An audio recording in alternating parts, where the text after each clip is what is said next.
सत्यन जय भीम, बाबा बुद्धाय, क्रांतिकारी जय भीम। आज आपण आपल्या चॅनलवर एक आगळ्या वेगळ्या विषयाला स्पर्श करणार आहोत। आपण बघतो की आपल्या समाजाचे आर्थिक आणि सामाजिक समता आपण म्हणतो कसे कसे स्थित्यांतर झाले आणि छोट्या घटनाक्रम आहेत, परंतु किती महत्वाचं आहे हे आज आपण पाहणार आहोत। मी आज नाशिकला आलोय पाईकराव कुटुंबियाची मुलाखत घेण्यासाठी आणि या ठिकाणी पाईकराव साहेब, तुम्ही संपूर्ण नाव सांगा तुमचं। सोपान गेनाजी पाईकराव।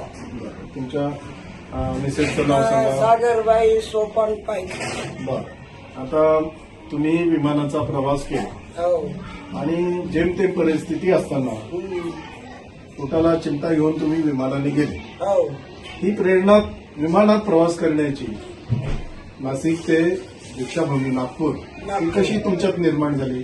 कशामुळे गेले तुम्ही? चांगलं वाटतं म्हणून गेलो ना। कशामुळे म्हणजे काय काय मनामध्ये होतं? हा इच्छा हा. होती बुवा.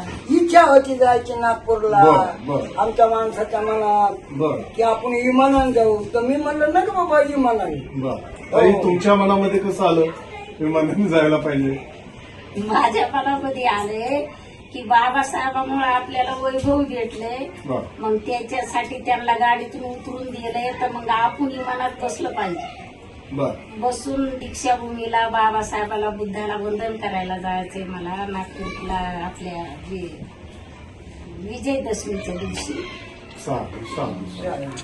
आपण जाणत आहात की बाबासाहेबांना मसूर स्टेशन, दादर ते मसूर स्टेशन इथं स्टेशनला उतरल्यानंतर बैलगाडीत त्यांनी दामदुपटीने देऊन देखील त्या दामदुपटीला न हे करता बाबासाहेबांना बैलगाडीतून हुसकून दिलं, खाली उतरवलं, अपमानित केलं आणि त्या अनुषंगाने ताईंना वाटलं की आम्ही विमानाने जाऊ शकतो, आम्हाला कोणी रोखू शकत। बरोबर ताई, धन्यवाद तुमचे। आणि तिथं विमानतळामध्ये तुम्ही घरून कशा गेल्या, कोणत्या गाडीने गेल्या? लहान्या जावायची रिक्षा होती, हा. मग लहाने जावई आले सोडायला। तिकीट काढून गेलं मोठ्या हा, नाकाने। हा, म्हणजे बरं. पहिल्यांदा ऑनलाईन तिकीट काढायचं विमानाचं। हा, अशोक 3 गोट्याला माहिती होतं, पण मग ते औरंगाबादला होते, त्यांच्या बरोबर माझं काय बोलणं झालं नाही। मग माझा दीपक ढवळे नातू आहे माझा, मग त्याला सांगितलं की मला विमानाचं तिकीट काढून दे। विमानतळापर्यंत म्हणजे नाशिक सातपूर तुमचं ते नाशिक, ओपन ओझर कशा कोणत्या माध्यमाने गेल्या? रिक्षाने गेलो। बरं, तिथं एअरपोर्टला लोक काय बोलले तुम्हाला? लोक बोलले की तुमचं किती भाग्य म्हणे, तुमचा लोक किती चांगला आहे, तुमच्या लेकानं पाठवलं। हा, कोण लोक होते ते तुमचं कौतुक करणारे? अलीकडचेच गेटवाले, अच्छा, अलीकडचे गेटवाले। बरं, अधिकारी होते का एअरपोर्ट अथॉरिटीचे?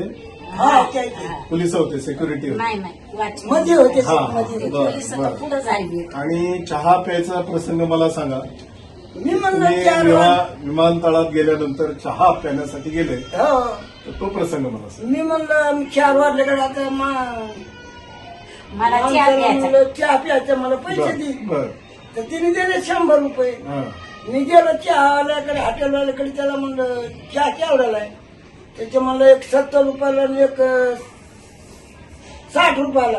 मी वापस आलो, का बरं वापस आले तुम्ही? पैसे जास्त झाले तर। बर बर, हळून बोला हा, जरा. हा. हा, पैसे जास्त झाले, मी आलो वापस। ती म्हणते का नाही प्याला? म्हणलं म्हणलं एवढं- पैसे नाही म्हणजे सांगितलं, म्हणजे अपमान करायचा का? हा. यायचा ना, म्हणलं, जाऊ दे तिकडे. विमानाला चाललो, मग पियाचा ना चहा, तर अपमान आहे ना तुमचा। बर. मग ते चहावाला 2 चहा घेऊन आला, पोलिस चौकून जमा झाले। मग कोणालाच नाही, आम्हा दोघाला चहा द्यायला। म्हणलं का बरं द्यायला दादा? पैसे तर घेतले का म्हणले, त्यांनी बाबा तुमचे? आले नाही, नाही.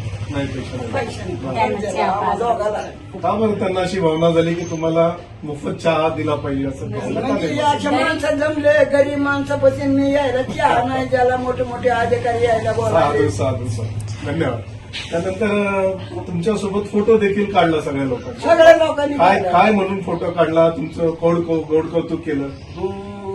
पण कौतिक केलंय की बा जरा असं साधं सिंपल दिसतो राहणी, वागणी, आणि बोलणी. विमानानं चालले हो असं म्हणून त्यानं पुढे ते कौतिक केलं. अधिकारी काय बोलले? अधिकारी म्हणले आम्ही इथं ड्युटी करतो, मग आम्ही कधीच गेलो नाही इमानानं. पण तुमचं भाग्य, तुम्ही इमानानं चाललं. ते तुमचं तर चाललं. मग त्यांना म्हणलं मी बाबासाहेबाला वंदन करायला चालले, बुद्धाला वंदन करायला चालले. माझी इच्छा होती, बाबासाहेबाची इच्छा होती की माझ्या समाजानं पुढं जावा, इमानात बसावा. साधू साधू. खूप छान. आणि मला सांगा की आमच्या श्रोत्यासाठी तुम्ही काय संदेश देता, काय म्हणणं आहे? लोक पाहतील आता, त्यांना काय तुमचं म्हणणं पोहोचवा त्यांच्यापर्यंत. त्यांच्यापर्यंत मग आता बाबासाहेबांना आपल्याला सगळं काय दिले कष्ट करून, त्यानं जे लावलंय आपल्यासाठी तर ते कधीच फिटणार नाही. मग त्याचं स्वप्न साकार करण्यासाठी सगळं आपल्याकडे गाड्या गोड्या माड्या सोनं चांदी सगळं काय भेटत आहे आपल्याला. तर मग सगळ्यांना जावा इमानानं परवास करा, साधू साधू. कुठं जावा असा संदेश आहे. असा जावा तर मुंबईला जावा, चैत्यभूमीला, नागपूरला जावा, श्रीलंकेला जावा, जिथं बाबासाहेबांचे पवन स्पर्श तिथं झाले. जावा. मी दिल्ली बघून आले, बाबासाहेबाचं बुद्ध दिल्ली, गायला साधू गेलो. साधू साधू. आपलं आंबेडकर भवन पाहून आले, बरं. सगळं काय बघून आले. आणि मला सांगा तुमचं उदरनिर्वाहाचा व्यवसाय, नोकरी काय आहे?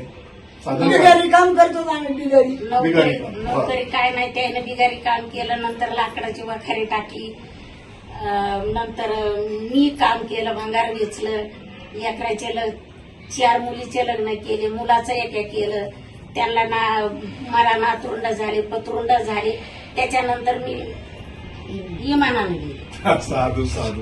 म्हणजे तुम्ही तुमच्या सगळ्या जबाबदाऱ्या पार पडल्यानंतर नंतर गेलो. आणि तुम्ही विशेष बाबासाहेबाचा संदेश समाजामध्ये स्वतः म्हणजे अंगीकार करून देतात की तुमचे नातू इंजिनियर आहे, हो. मोठमोठ्या हुद्द्यावर हो. आहे. हे श्रेय सर्व बाबासाहेबाला जातं की नाही? बाबासाहेबाची नाही, देण निश्चितच बाबासाहेबाला निश्चितपणे जाते. बाबासाहेबांना त्यांच्या समर्पण त्यागावर हे सगळं आपण जगत आहोत. खूप खूप धन्यवाद. हो. आपले जय साधू साधू. बाबासाहेबाला बुद्धाला नमन माझं. साधू साधू.